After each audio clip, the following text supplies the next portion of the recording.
और चलिए खबरों में आगे बढ़ते हैं। इस वक्त बारिश और बाढ़ से जनजीवन अस्त व्यस्त है। उत्तराखंड में लगातार पहाड़ी से मलबा आ रहा है। यूपी की कई नदियों में आई बाढ़ के कारण गांव जलमग्न है। प्रशासन बोट के सहारे लोगों तक मदद पहुंचाने में जुटा हुआ है। देखिए रिपोर्ट।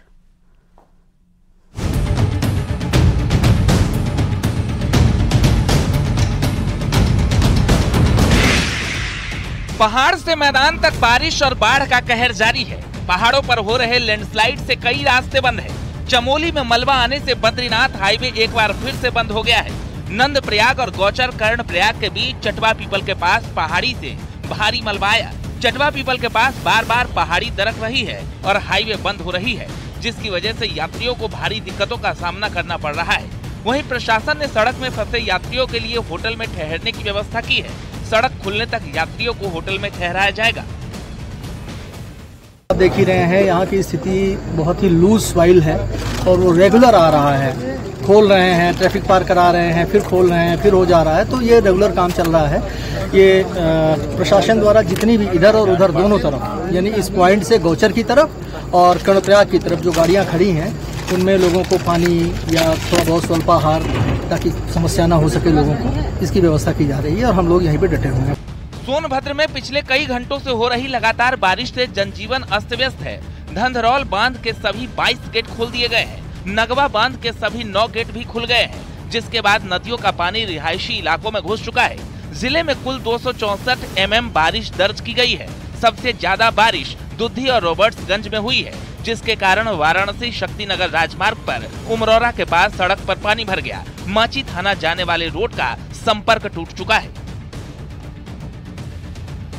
जालौन में यमुना और पहुंच नदी के पानी से कई गांव अभी भी जलमग्न हैं। यमुना और पहुंच नदी का जलस्तर भले ही नीचे गिर रहा हो, बावजूद इसके चारों तरफ पानी से घिरे ग्रामीणों के लिए अपने घर से निकलना जोखिम भरा बना हुआ है। प्रशासन स्टीमर के जरिए लोगों को मदद पहुंचाने में जुटा हुआ है। यमुना में बाढ़ तो इस समय कम डाउन हो रही है, लेकिन पहले पानी बढ़ रहा था। उसके नजर लोगों ने 5 बाढ़ राहत और प्रत्येक गाँव में जहाँ पर बाढ़ से हट खोले गाँव है वहाँ पर हर गाँव में स्वास्थ्य की अब तो पानी काफ़ी कम हो गया है। तो वही गाँव हमारे हैं जो भी लगातार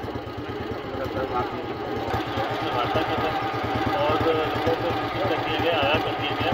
कोई भी सूचना हो, संगठन को कोई सूचना हो, हम खुद मॉनिटर कर रहे हैं। तुरंत पुलिस को आप रिपोर्ट कराएं। तो हमारे पुलिसकर्मी ऐसे गाँव जैसे आपदा संगम नगरी प्रयागराज में गंगा और यमुना नदियों में आई बाढ़ से जूझ रहे लोगों के लिए राहत भरी खबर है। गंगा और यमुना नदियों का जलस्तर घटना शुरू हो गया है। हालांकि अभी भी दोनों नदियां उफन रही हैं। कई बस्तियों में बाढ़ का पानी भरा हुआ है। दारागंज से संगम की ओर जाने वाली सड़क पूरी तरह से जलमग्न है। 7 बाढ़ राहत शिविरों में तकरीबन 2000 लोग शरण लिए हुए हैं। हालांकि बीते 24 घंटे में गंगा नदी का फाफामऊ में जलस्तर 9 सेंटीमीटर और छतनाग में 40 सेंटीमीटर कम हुआ है, जबकि यमुना नदी का नैनी में जलस्तर बीते 24 घंटे में 10 सेंटीमीटर कम हुआ है।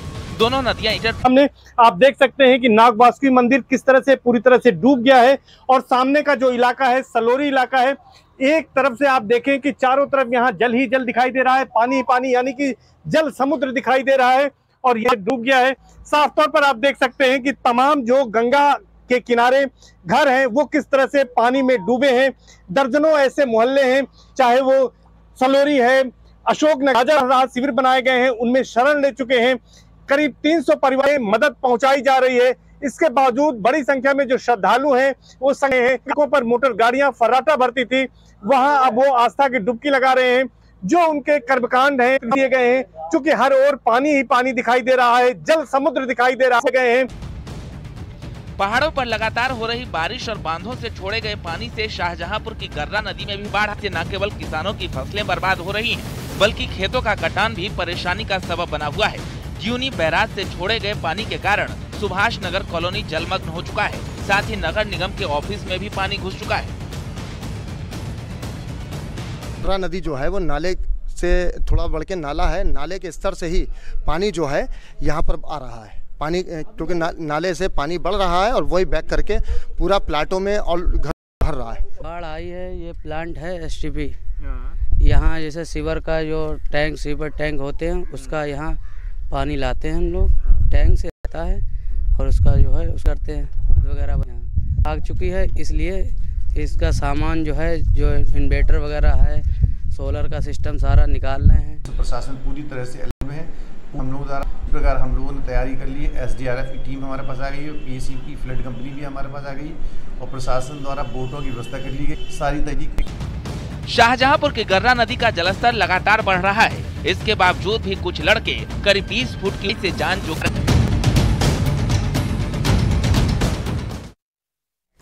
एरोबेटिक शो का प्रदर्शन किया और इस दौरान जैसलमेर का आसमान सूर्य किरण विमानों की तेज गड़गड़ाहट और रंगों से रंग गया।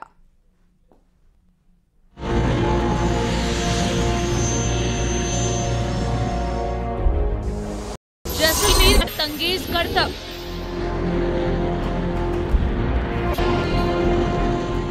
भारत पाक इंटरनेशनल बॉर्डर पर बसे के अंतर्गत सूर्य किरण एरोबेटिक शो के माध्यम से आयोजित हुए सूर्य किरण एरोबेटिक शो के तहत वायुसेना की सूर्य किरण एरोबेटिक टीम ने हैरतअंगेज में अलग अलग तरह के करतबों ने सभी को पल के नहीं झपकने पर मत दिया। हर बार मुख्य उद्देश्य यही होता है कि भारत के अलग अलग दिशाओं में देश के अलग अलग आर्म्ड फोर्सेस को ज्वाइन करने का। भारतीय वायुसेना के हर पायलट बहुत ट्रेनिंग, तो ये दिखाता है हमारे पायलट्स का और हमारी पूरी की पूरी आर्म्ड फोर्स। जैसलमेर के डेडांसर मैदान के ऊपर हैरतअंगेज करतब दिखाए। सूर्य किरण के 9 हॉक विमानों ने उड़ान भरी। 3-3 के सेट से एक के बाद एक उड़ान भरी विमानों ने। ग्रुप कैप्टन GS ढिल्लों ने टीम को कमांड किया। गर्व की बात तो ये है कि भारत में ही नहीं बल्कि पूरे एशिया में इस तरह की में उड़ान भरते हैं हमारे 9 पायलट। आपको बता दें कि 1996 में सूर्य किरण की स्थापना की गई। ये टीम इंडियन एयरफोर्स की एरोबेटिक प्रदर्शनी टीम का हिस्सा है। इसमें पायलट के साथ ही फ्लाइट कमांडर, एक प्रशासक और क्वालिफाइड फ्लाइंग इंस्ट्रक्टर होते हैं। ये टीम कर्नाटक के बीदर एयरफोर्स स्टेशन पर स्थित है। इस टीम में 13 पायलट हैं, जिनमें 9 पायलट उड़ान भरते हैं। सूर्य किरण टीम ने पहला सार्वजनिक प्रदर्शन 15 सितंबर 1996 को कोयम्बटूर में वायुसेना की। हालांकि 2010 में ये बंद हो गया, लेकिन 2017 में इसे फिर से शुरू किया गया।